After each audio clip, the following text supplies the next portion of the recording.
Les bactéries sont partout. Notre corps en contient 10 fois plus que de cellules, et elles sont parfois à l'origine de complications médicales.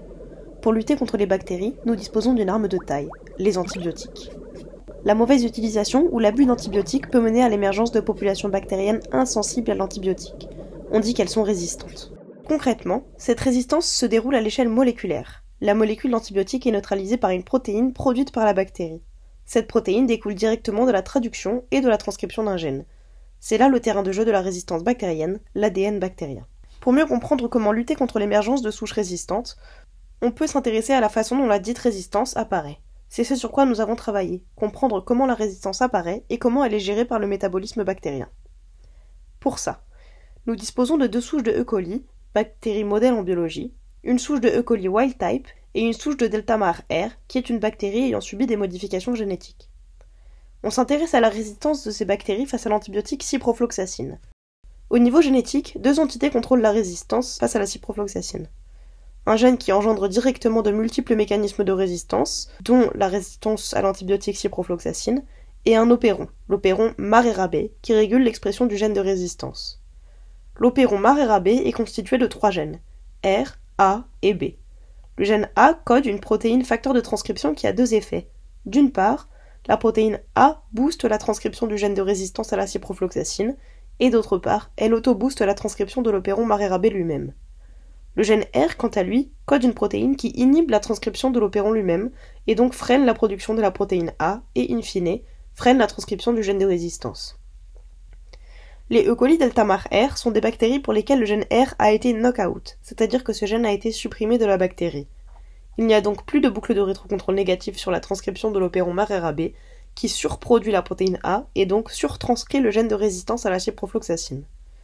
En résumé, les bactéries Deltamar R ont un génome modifié qui programme par défaut une mobilisation importante du mécanisme de résistance à l'antibiotique ciprofloxacine, là où les wild type doivent apprendre, entre guillemets, à mobiliser un mécanisme de résistance et à l'activer.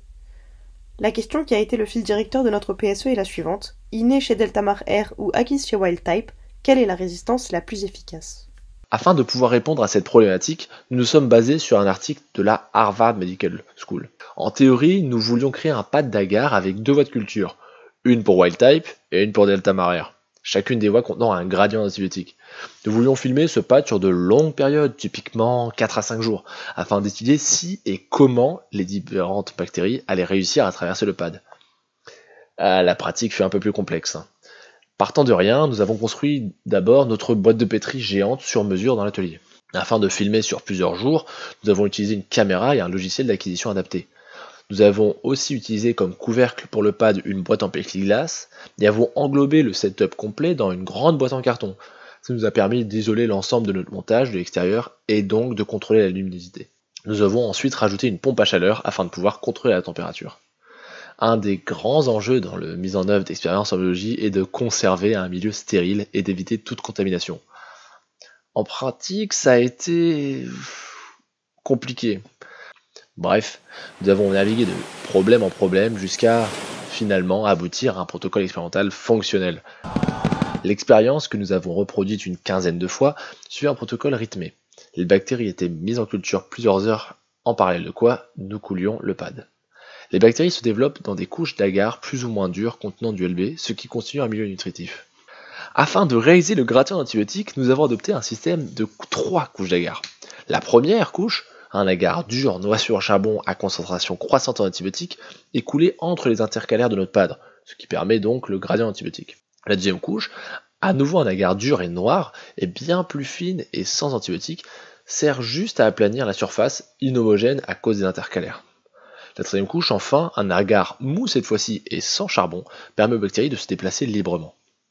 Après inoculation des bactéries à la micropipette dans le pad est placé dans notre environnement fermé, et on laisse les bactéries travailler.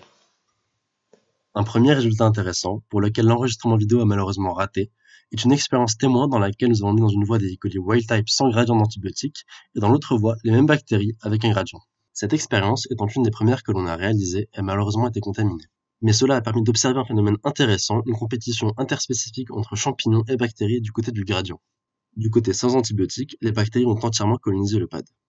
Du côté des antibiotiques, nous pouvons clairement voir que les gradients d'antibiotiques empêchent la propagation rapide des bactéries, les champignons ont pu se développer au détriment des E. coli. Les expériences suivantes nous ont permis de confirmer certains résultats que nous attendions. On observe que les bactéries poussent bien de l'extrémité du pad où on les a déposées vers l'autre extrémité, se propageant ainsi vers la concentration croissante en antibiotiques et explorant toute la surface du milieu nutritif, malgré l'antibiotique présent en quantité de plus en plus élevée. On remarque aussi qu'au niveau des intercalaires, donc là où il y a une brutale variation de la concentration en antibiotiques, la propagation des bactéries ralentit brutalement. Les bactéries ne parviennent plus à coloniser le milieu, jusqu'à ce qu'une mutation favorable leur permette de développer une résistance aux antibiotiques. Lorsqu'une bactérie arrive enfin à résister, elle se propage dans la nouvelle zone, la colonisant ainsi au détriment des bactéries qui ne sont toujours pas adaptées. Ici, une maladresse de manip a fait chuter de l'agar trop concentré en antibiotiques sur la zone entourée, initialement moins concentrée. On constate donc, après l'expérience, que les bactéries s'arrêtent autour de la zone. On montre ainsi que c'est bien l'augmentation de l'antibiotique qui les ralentit, et non pas les intercalaires, et aussi que les antibiotiques diffusent très peu horizontalement, ce qui prouve que nous avons un gradient discret bien défini.